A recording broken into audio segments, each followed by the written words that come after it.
livre-arbítrio. Temos isso mesmo? Vamos ver no estudo de hoje. Encontro com Kardec, um momento de estudo da doutrina espírita.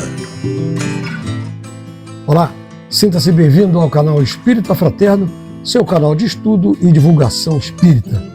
Continuando o nosso trabalho semanal, hoje apresentamos o Encontro com Kardec número 73, onde nós vamos ver as questões sobre o livre-arbítrio. É um tema muito bacana.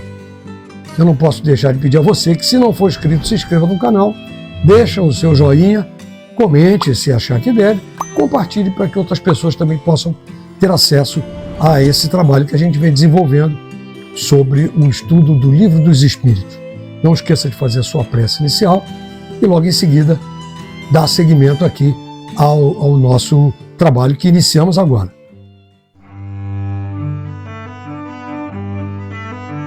Capítulo 10. Lei de Liberdade. Livre-arbítrio. Perguntas 843 a 850. Livre-arbítrio. Tem o homem o livre-arbítrio de seus atos? Pois que tem a liberdade de pensar, tem igualmente a de proceder. Sem o livre-arbítrio, o homem seria máquina. Do livre-arbítrio goza o homem desde o seu nascimento? Há liberdade de agir desde que haja vontade de fazê-lo. Nas primeiras fases da vida, quase nula é a liberdade, que se desenvolve e muda de objeto com o desenvolvimento das faculdades. Estando seus pensamentos em concordância com o que a sua idade reclama, a criança aplica o seu livre-arbítrio àquilo que lhe é necessário. Não constituem obstáculos ao exercício do livre-arbítrio as predisposições instintivas que o homem já traz consigo ao nascer? As predisposições instintivas são as do espírito antes de encarnar. Conforme seja este mais ou menos adiantado, elas podem arrastá-lo à prática de atos repreensíveis, no que será secundado pelos espíritos que simpatizam com essas disposições. Não há, porém, arrastamento irresistível, uma vez que se tenha a vontade de resistir. Lembrai-vos de que querer é poder. Se nós temos a liberdade de pensar, certamente nós temos também a liberdade de agir, e agir conforme a nossa vontade. Não importa qual decisão a gente tome, ou qual o rumo dê a nossa vida, ou a sua vida. O que importa é que nós tenhamos essa liberdade. Mas, por outro lado, nós somos responsáveis por essas escolhas que nós fazemos. Esse é o livre-arbítrio.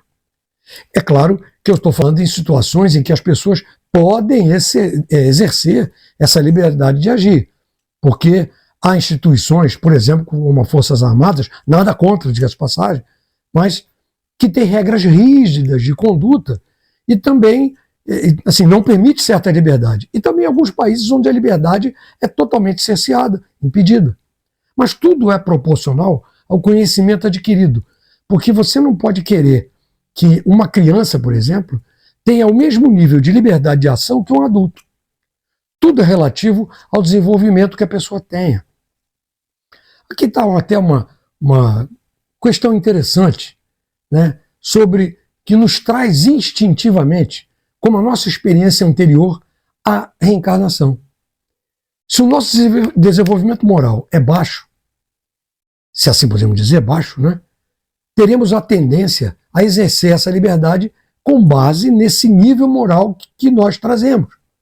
Mas isso não significa que isso vai ser um rígido norteador das nossas ações, porque se fosse assim, nós não teríamos a possibilidade de melhorar. Da mesma forma que, tendo instintivamente um desenvolvimento moral alto, que é o contrário, não significa que todas as nossas ações serão corretas. Até porque, nesse caso, também entra a influência dos espíritos que nos acompanham, que podem ser superiores ou inferiores, dependendo da nossa moral. Não é isso? Vamos lá? Sobre os atos da vida, nenhuma influência exerce o organismo? E se essa influência existe, não será exercida com prejuízo do livre-arbítrio? É inegável que sobre o espírito exerce influência a matéria, que pode embaraçar-lhe as manifestações. Daí vem que nos mundos onde os corpos são menos materiais do que na Terra, as faculdades se desdobram mais livremente. Porém, um instrumento não dá a faculdade. Além disso, cumpre se distingam as faculdades morais das intelectuais. Tendo o homem o instinto do assassínio, seu próprio espírito é indubitavelmente quem possui esse instinto e quem lhe o dá. Não são seus órgãos que lhe o dão. Semelhante ao bruto, e ainda pior do que este, se torna aquele que nulifica o seu pensamento, para só se ocupar com a matéria, pois que não cuida mais de se prevenir contra o mal. Nisto é que incorre em falta, porquanto assim procede por vontade sua. A aberração das faculdades tira ao homem o livre-arbítrio? Já não é senhor do seu pensamento aquele cuja inteligência se ache turbada por uma causa qualquer, e desde então já não tem liberdade. Essa aberração constitui muitas vezes uma punição para o espírito que, porventura, tenha sido noutra existência fútil e orgulhoso, ou tenha feito mau uso de suas faculdades. Pode esse espírito, em tal caso, renascer no corpo de um idiota, como o tirano no corpo de um escravo e o mau rico no corpo de um mendigo.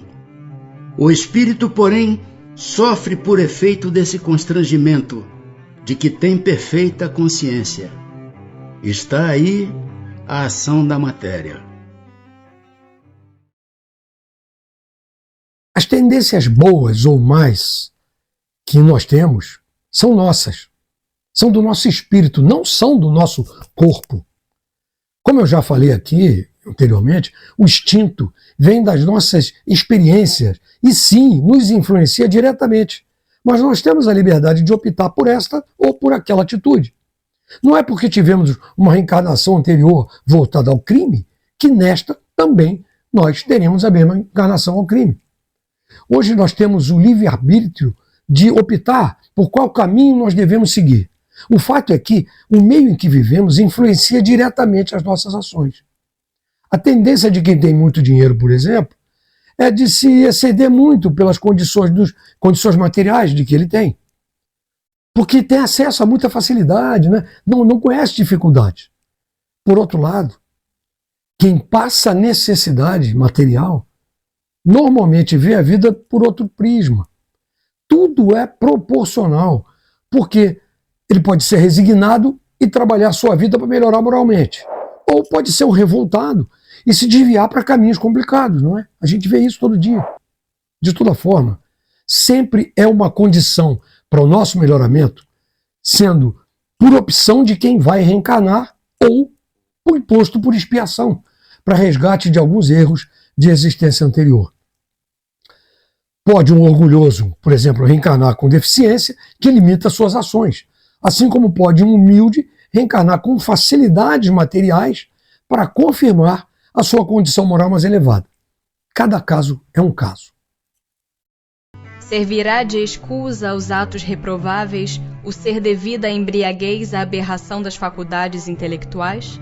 Não, porque foi voluntariamente que o ébrio se privou da sua razão para satisfazer a paixões brutais. Em vez de uma falta, comete duas.